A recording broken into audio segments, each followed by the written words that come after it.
The room hummed again, low and slow. The machine on the desk blinked, its pulse aligning with the rhythm of Kai's heartbeat. The glow shifted between white and red, breathing like something alive. You said 17 speaks once more. The device vibrated faintly, like it heard him. A small line of text flickered across the cracked screen. Audio calibration required. Adjust frequency. Kai turned the small dials on its side. The sound that emerged was like wind moving through wires, thin, uneven, broken. Then, beneath the static, he heard a voice. Young, uncertain, trembling. Can you hear me? Kai froze. The tone wasn't strange, it wasn't foreign. It was his own voice, only younger. That's me. The machine crackled. Images flashed for a second. The science lab, the empty hallway, sunlight spilling through windows that didn't exist anymore. Playback confirmed. Voice pattern, Kai T, age 17. The world around him seemed to slow.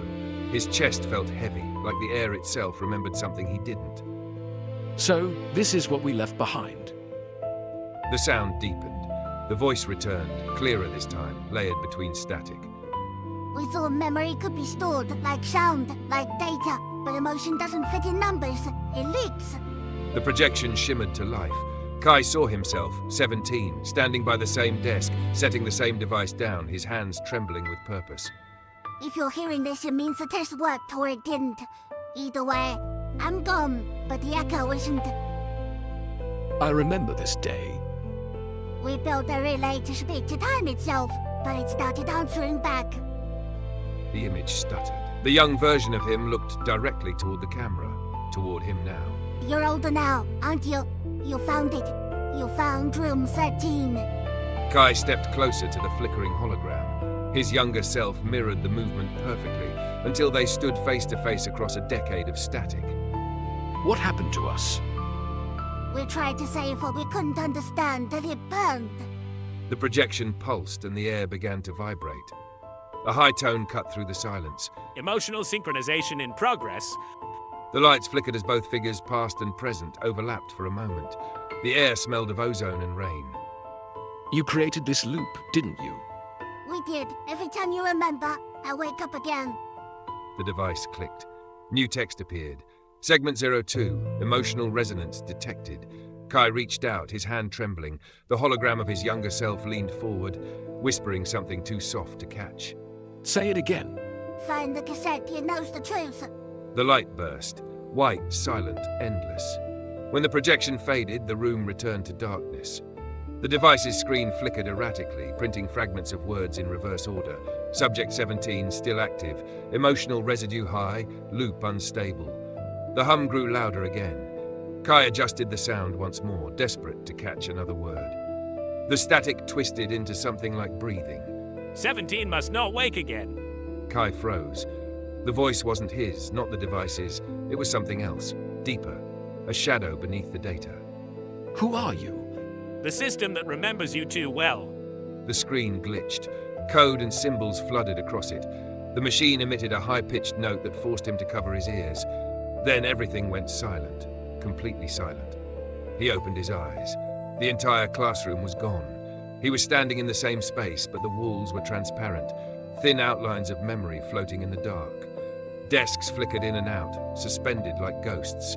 At the center of the room, the younger Kai's voice returned one final time. If you're still hearing this, it means the cassette survived. Don't destroy it. It's not just sound, it's me.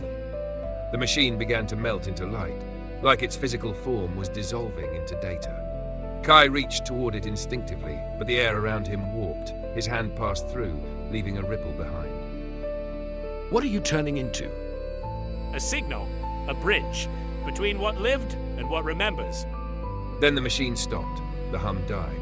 The last flicker of light came from the engraved words on its frame. Playback complete. Await next input. Kai stood alone. Only the faint hiss of static remained as the whispering faint syllables that almost formed his name. He picked up the broken device, now just cold metal. The red crystal at its core still faintly glowed. Beneath it, something new had appeared, a hidden compartment. Inside was a small black cassette, its label barely readable.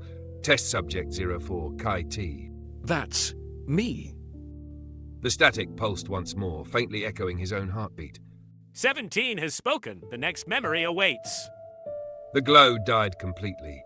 The room fell into total silence. Kai looked at the cassette in his hand and realized the truth. He hadn't been listening to the past. The past had been listening to him.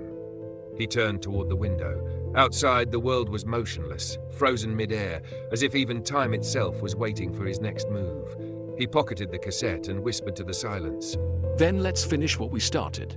Every echo begins as a heartbeat, and every heartbeat leaves behind its sound. But some sounds never stop whispering. Thank you for watching this chapter of EchoMind Archives. If the echoes moved you, please like, share and subscribe to follow the next episode, The Forgotten Cassette, Test Subject 4, Kai T, EchoMind Archives.